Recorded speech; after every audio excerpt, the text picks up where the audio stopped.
Hoy vamos a meternos con una historia que lo mezcla todo. Monstruos de Halloween, los horrores de la guerra y, ojo, hasta la química, de una forma que, de verdad, es difícil de imaginar.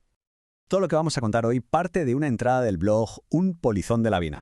Y el autor de este artículo tan interesante es José Luis San Pedro Ruiz. La cultura popular, ya nos ha dejado muy claro que es un zombi, ¿verdad? Es el enemigo, ese contra el que hay que luchar, como dice esta frase de Guerra Mundial Z. Venga, pues vamos al lío. Estamos en esa época del año, la de Halloween, la de los monstruos. Y si hay un monstruo que se ha convertido en un clásico de nuestro tiempo, ese es el zombi. Pero a ver, ¿de dónde viene todo esto de disfrazarse de monstruo? Pues resulta que tiene unas raíces súper antiguas. Nos tenemos que ir hasta los celtas y su creencia de que en ciertas noches el mundo de los vivos y el de los espíritus, pues se tocaban. Vale, pero una cosa es disfrazarse de monstruo en general y otra muy distinta es la figura del zombi. ¿De dónde sale exactamente? Pues la historia es bastante más enrevesada de lo que parece a simple vista. El origen de todo esto nos lleva a Haití. Allí, el zombi no era un monstruo agresivo que quería comerse cerebros, para nada. Era algo distinto, un cuerpo reanimado por un hechicero, un bokor, y condenado a ser su esclavo para toda la eternidad. Claro, el zombi que todos tenemos en la cabeza, el que corre, el que infecta, esa es una creación mucho más moderna, moldeada sobre todo por el cine. Fue el cine el que transformó a ese esclavo sin voluntad en una amenaza caníbal para toda la humanidad. Y justo aquí, cuando parece que estamos hablando solo de mitos y películas, la historia da un giro brutal. Porque vamos a pasar de la ficción a una realidad documentada que es, si cabe, mucho más aterradora. Nos vamos a la Primera Guerra Mundial, en concreto a la fortaleza de Osoviet en 1915, donde tuvo lugar una batalla que recibió un nombre que ya pone los pelos de punta: el ataque de los hombres muertos. Lo que pasó esa mañana fue una auténtica locura.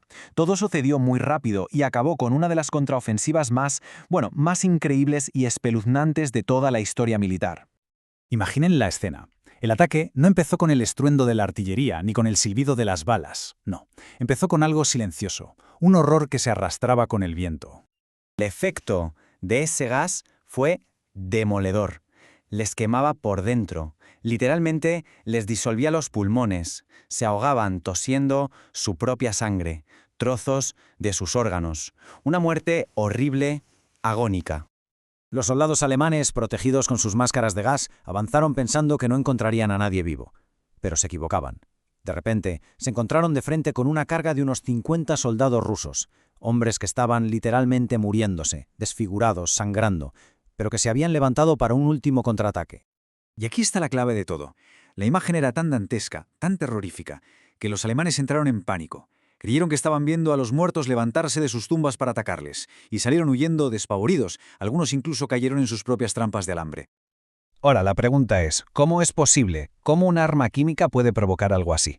Para entender este horror, tenemos que bajar al nivel de las moléculas, a la química que hay detrás de todo esto.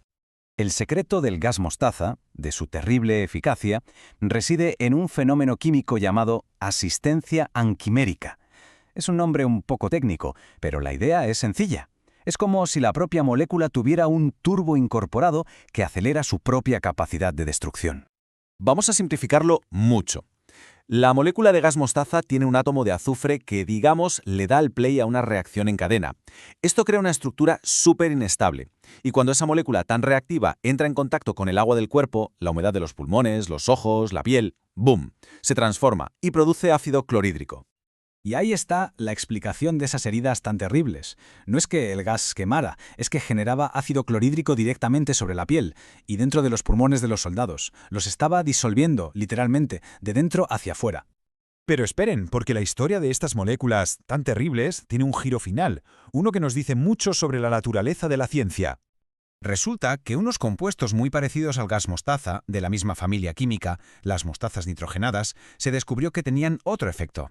Un efecto que increíblemente podía usarse para salvar vidas. Se convirtieron, nada más y nada menos, que en la base de los primeros tratamientos de quimioterapia contra el cáncer. La misma familia química que sirvió para crear un arma horrible, también sirvió para crear una cura. Esto nos deja una reflexión muy potente. La ciencia, en sí misma, no es ni buena ni mala, es una herramienta. Somos nosotros los que decidimos si la usamos para construir o para destruir. Todo este viaje, que nos ha llevado desde los zombies de Haití hasta los orígenes de la quimioterapia, pasando por el horror de la Primera Guerra Mundial, tiene un punto de partida.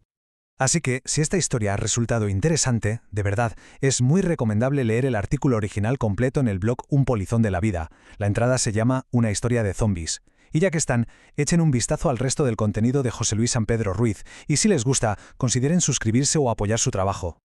Y lo dejamos aquí, con una última reflexión en el aire. Después de escuchar todo esto, queda más miedo. ¿Los monstruos que nos inventamos en nuestras pesadillas o los que somos capaces de crear en el mundo real? Gracias por la atención.